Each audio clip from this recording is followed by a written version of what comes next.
10 Basics of Identity 5 if you are new. Hey, it's me, Ricky. So, if you're starting out Identity 5, there are a few things that you should be aware of as you play your matches. I will be analyzing 10 basics that every Identity 5 player should know as they play their matches.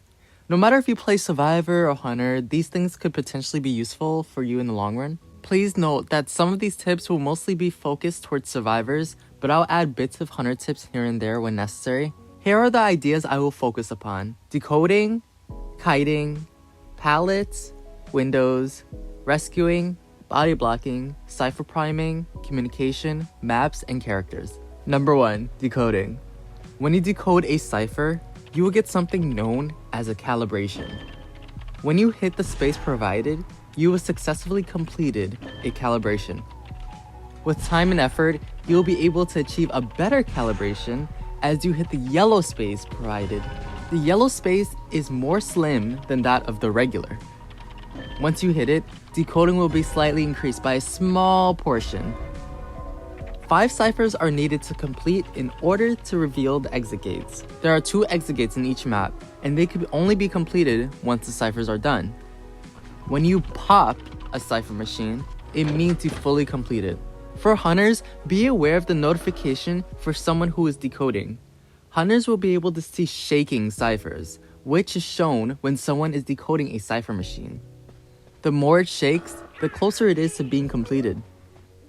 Please note, once there are 3 ciphers left, there will be something called Dungeon Emerge/Revealed.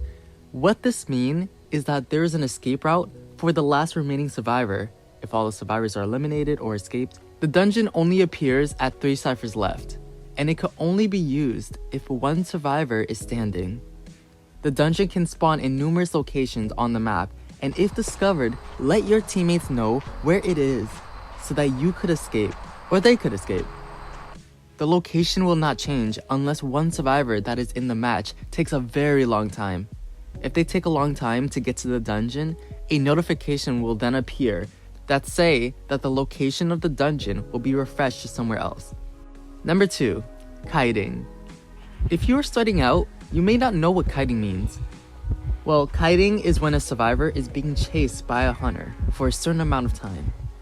The longer you kite, the more chances you have for your teammates to complete ciphers. The shorter you kite, the more effort you will have to put in for your teammates to rescue you. In order to complete a successful kite, you will need to utilize your surroundings as best as you could.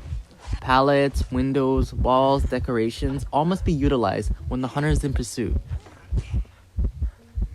Techniques such as looping could be useful when you kite. In order to loop, you need to do a 360-degree circle when the hunter tries to hit you. The game will notify you how long you have kited for. If all of your teammates successfully decode with no interruptions, it'll only take about 80 seconds to complete 3 ciphers if 1 person is kiting. This could vary depending on how many interruptions survivors have. Number 3. Pallets. Pallets are placed all throughout the map to be used. As a survivor, these pallets can slow down the hunter. They could even be used to stun the hunter if the hunter is in between the space of the pallet. Pallets are used to vault. If you get hit while you are vaulting, you will get terror shock. The speed you vault in will determine how fast you go. You crawl, you will vault the slowest. You walk, you will vault slow. You run, you will vault fast. One thing to know about vaulting is that if you tap vault while you are close to the pallet, you will vault slower than if you had a little head start. Please note, if you vault slower, the hunter will not be notified that you vaulted. They can see a notification of when someone vaults. If you're feeling risky, this is how you should use the pallet to stun. Know your timing of when the hunter is going to go through the pallet. If you throw it too early, you will get hit with a swing during the animation of dropping it. If you throw it too late, the hunter could go right past it. What I usually do is I keep running forward in the pallet so I can always prepare myself for the timing. For hunters, the pallets can be broken, and if so, they will no longer be available at all during the match. Number 4.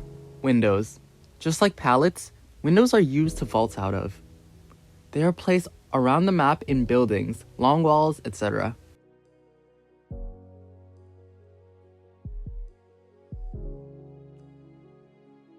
Just like pallets, the speed you vault in will determine how fast you go.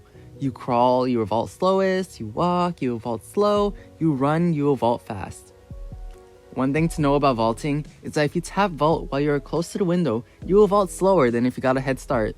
As I said previously, don't stand too close to the window because the hunter can hit through it as well. For hunters, the windows can be used just like pallets. However, they cannot be removed unless they have a certain skill that can block windows for a certain amount of time.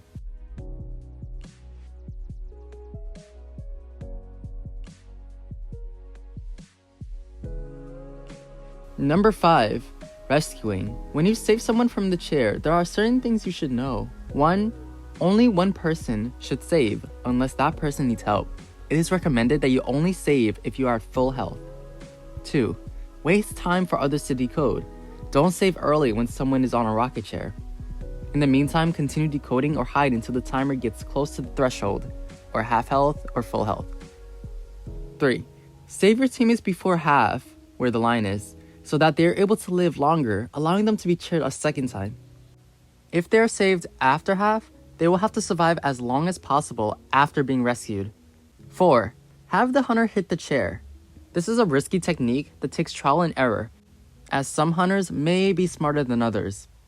If you run close to the chair, but not rescue, the hunter could potentially hit the chair instead of you. This depends on how close you are to the chair and to the hunter. If the hunter misses and hits the chair, you will see a little animation of ribbons flying out and hear a sound effect. 5.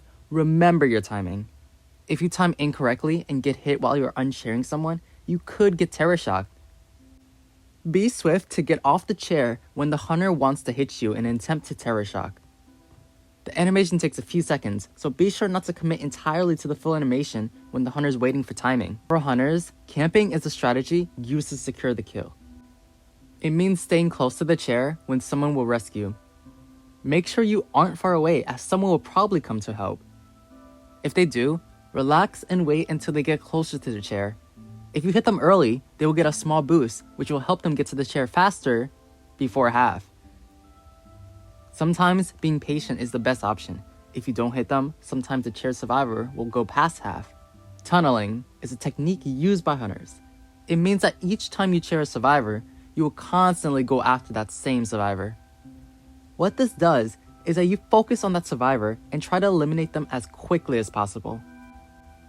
After that survivor is saved from the chair, try to get that same survivor down as quickly as possible, ignoring other survivors. Don't waste your hits on the closest survivor, as they could be body blocking. Remember that the fastest you get them out of the game, the less survivors there would be decoding in the long run. Number 6. Body blocking. Sometimes taking a hit for someone else can be very beneficial, as it could extend the time it takes for them to survive. Body blocking is used mostly after a survivor is rescued. When they are rescued, the survivor that was on the chair before needs to have a bodyguard. The bodyguard will try to take the hit from the hunter in order for the survivor to get more of a head start and last a little longer. If the survivor gets saved from the chair but has no bodyguard, they will be vulnerable. For hunters, remember to tunnel the survivor that was chaired before. Get them eliminated as quickly as possible and avoid the body blocker / bodyguard. Don't waste your time on someone who wasn't chaired yet. Number 7. Priming cipher machines. The last cipher machine is one of the most important cipher machines. It could be the factor that changes the game. Popping a cipher machine means completing it, and when popping the last one, you need to be aware of when to do it.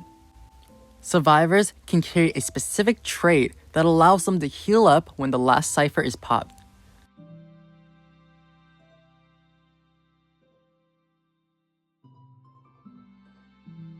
To prime a cipher, you need to decode it all the way until it is close to being completed. The bar must be filled almost completely. When the survivor gets hit, that is when you pop the cipher machine, so that the trait will take place. The survivor will get their health recovered and can last longer during pursuit. If the cipher gets popped early, the survivor could possibly get hit afterwards too fast. Hunters that carry a specific trait called detention will be able to incapacitate survivors in one hit.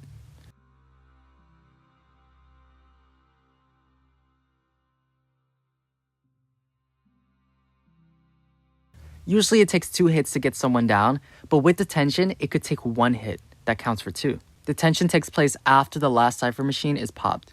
It is best to wait for the hit so that the survivor gets a head start to continue running. Remember that there is a delay after you hit the survivor. That delay will be useful. Number 8, communication. Identity 5 allows you to communicate with your teammates through chat messages in-game. You can always set them up however you like with which ones you use. Remember to familiarize yourself with the chat messages and know which ones to send out to your teammates. There is a cooldown with each one. If you are decoding, let your teammates know the percentage of your cipher so that they can tell how far you are with your decoding. There's a mini-map in the match. Use it to locate where the chat message is being sent so you can know the locations of your teammates. Number 9, maps. There are a lot of maps in Identity 5, so familiarize yourself with each map and know where different areas are located. Most maps have a main building and a smaller building.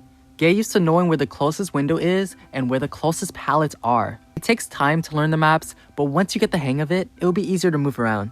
Each map has specific spawn points that should be learned, and I could possibly do a separate video on that. And lastly, number 10, characters. Characters play a huge role in Identity 5, because you can't play without any characters. There are a ton of different characters in Identity 5, and some are more complex than others.